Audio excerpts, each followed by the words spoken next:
సోమేధనం వస్తాయి. అందుకని ప్రభుత్వం ఏది ఎవరికి ఉచితంగా ఇవ్వకూడదని నా అభిప్రాయం.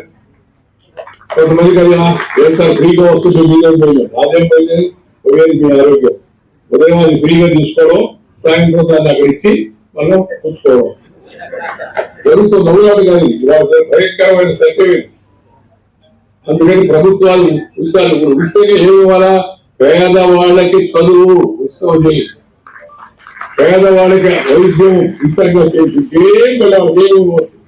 ఒక సామెత ఉంది, teaching to catch A fish but don't give him fish అని. ఎవరికైనా చేపలు పట్టేది నేర్పించు, కానీ చేప మాత్రం ఉచితంగా ఇవ్వబోతుంది. ఎందుకంటే పట్టేది నడపకుండా చేప ఉచితంగా ఇస్తే మధ్యాహ్నం కొరమే ఉంచామనుకోండి, సాయంత్రం వచ్చి కావాలంటారు, ఉచితంగా వస్తుంది వాళ్ళకి. అందుకని ఉచితాలు అనుచితాలు ఏమాత్రం దేశానికి రాష్ట్రానికి మంచిది కాదు. ముఖ్యమంత్రి విషయం ఆలోచించాలా. ఆంధ్రప్రదేశ్ తెలంగాణ రాష్ట్రాలు రెండు రాష్ట్రాల్లో కూడా ఆర్థిక సమస్యలతో వాళ్ళకి ప్రభుత్వం వాడు చేసుకొచ్చింది.